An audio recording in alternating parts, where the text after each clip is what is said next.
Hello, this video explains what uneven development is, and it covers a crucial concept in the Edexcel A global development topic. So before we move on to looking at why countries across the world vary in their level of development, we need to consider what this looks like using something called chloropleth maps. So chloropleth maps are when darker colours represent higher values. Okay, so you can see the one on the board is for water stress, and this is something we looked at in relation to defining development, and something we'll consider a little bit more when we look at patterns of development in the next lesson.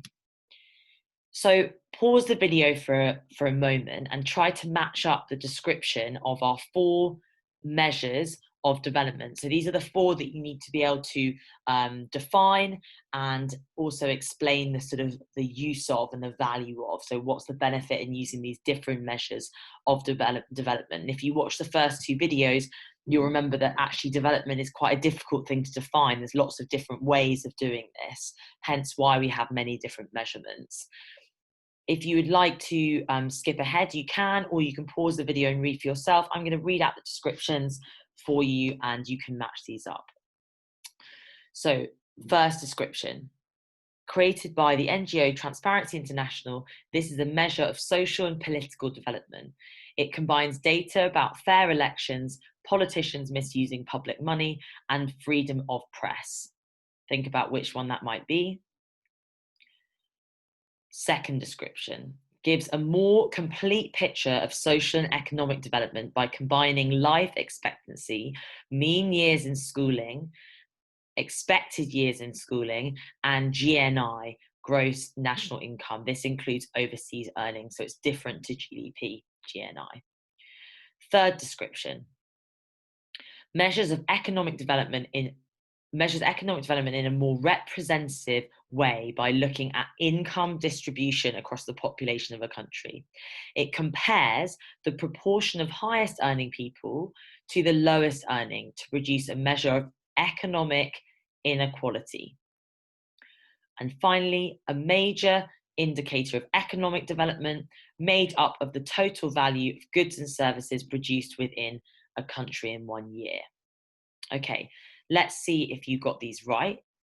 If you match them up in your heads, that's also fine. So, gross domestic product is this total value of goods and services made within a country. HDI is a social and economic indicator, it's a composite measure of development.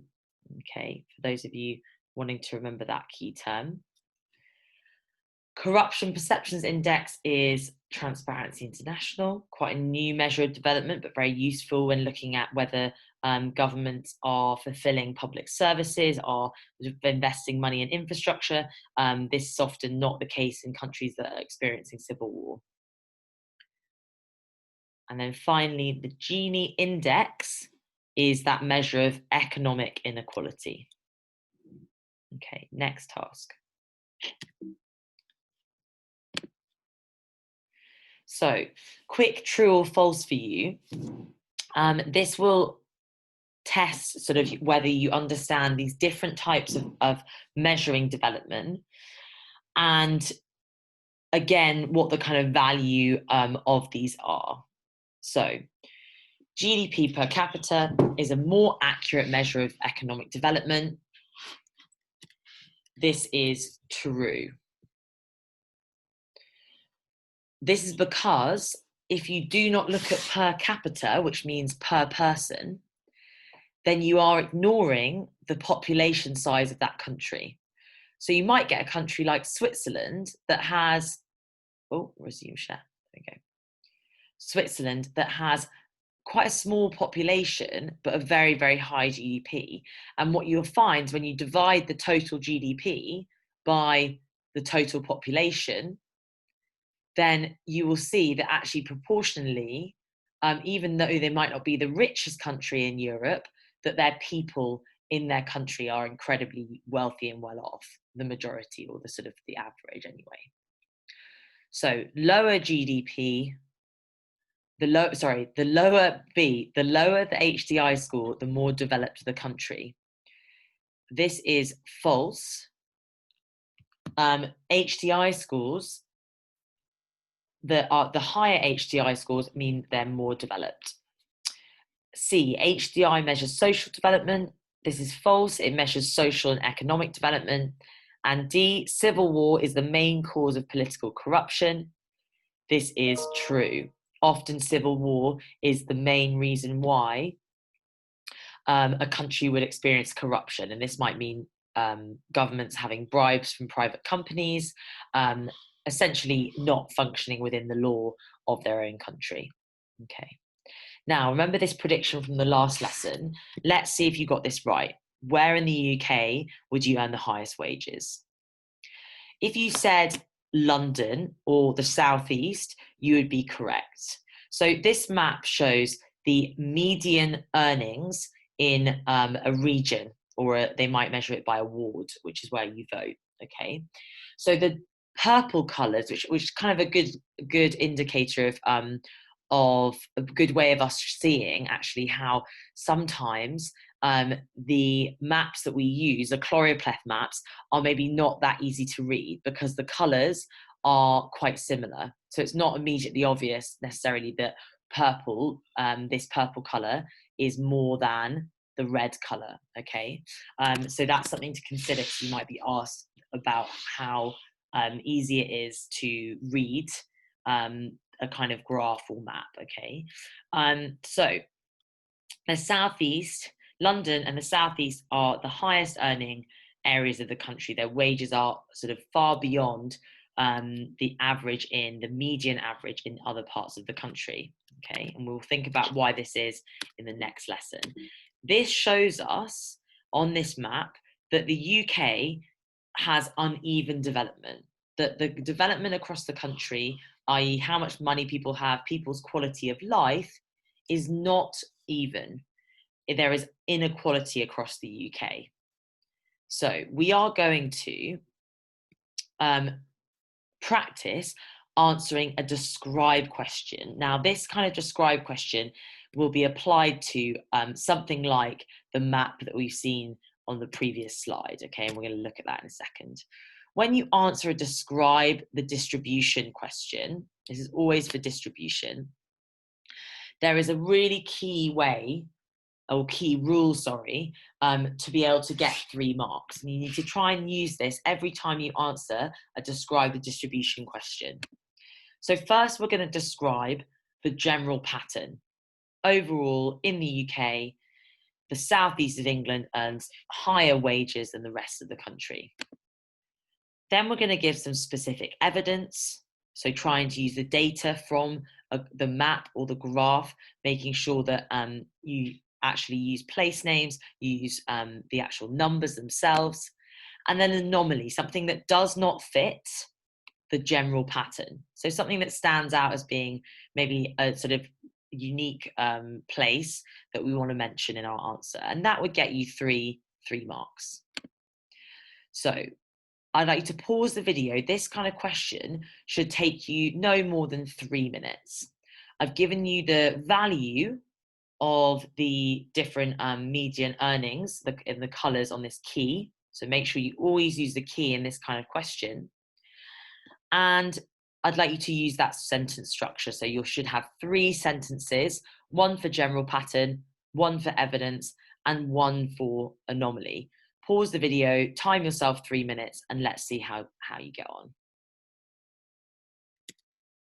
Okay.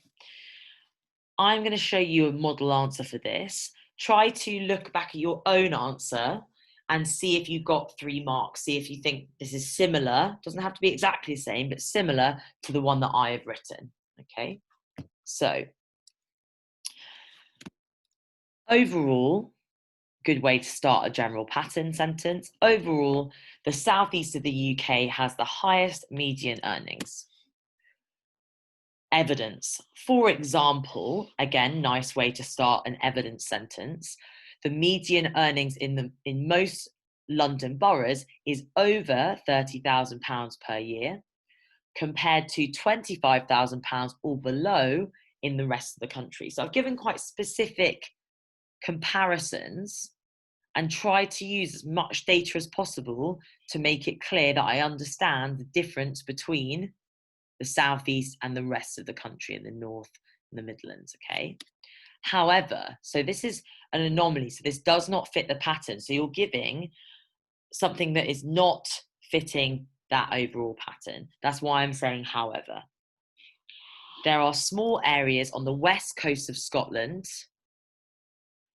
West Midlands, and Yorkshire, it's in the south of near Sheffield, south of Yorkshire, that do not fit this pattern. So I'm literally just stating the places where this is the case. Now, if you don't have a great knowledge of the names of areas of the UK, this is a reminder that actually you do need to know this for changing cities and for global development, because you may have to interpret a map such as this, okay? Now, this world map shows a similar theme. It shows that there is uneven development. We can see this from looking at the GDP per capita. This means that the amount of people in the country, you divide the GDP by the number of people within the country, the total population, okay? And you can see that sub-Saharan Africa and parts of South America and parts of Southeast Asia are far poorer than or have lower incomes, total incomes, than other parts of the world, like Western Europe and North America, okay? So how can we measure this? What is the way, the measure we use? And we recap that at the start of this video. How can we measure this globally? The measure you would use to look at global inequality is the Gini coefficient. And as you can see from this graph, this is the Gini coefficient for the world, across the world, everyone in the world.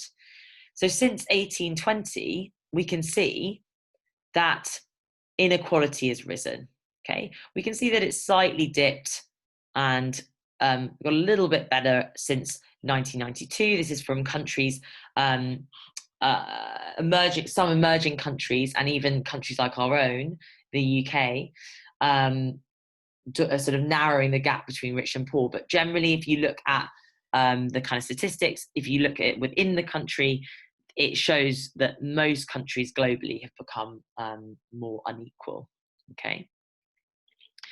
So Gini coefficient looks at income inequality. Now, this pyramid is another representation of this inequality. So we can see from this pyramid that 1% of the world's population, 1%, own the total wealth of 47% of global GDP. So this is like as a percentage of the amount of money in the world. So that's the disproportionate amount of money. The top 1% own a huge amount of wealth globally. However, 73% of the world's population, 3.5 billion people, earn only 2% of the world's GDP, okay, total wealth in the world. So we can see that there is a huge gap between rich and poor globally, okay. Before the next lesson, I'd like you to have a little think about what factors have led to this uneven development across the world. Why have some countries got richer and why have some countries remained poor? So if we think about the UK, US, Canada, or lots of Western Europe, okay, France, Germany, Spain, Norway, Finland, why have they remained or become so wealthy? And you can even think about Saudi Arabia as well. That might give you a little hint as to why Saudi Arabia is so much richer than the countries surrounding it. And think about what are those main factors that have led to this? Okay, that's it from me. I hope you found this lesson helpful, and come back for the next one to look in more detail at why some countries are high income and why others have remained low income countries. Take care.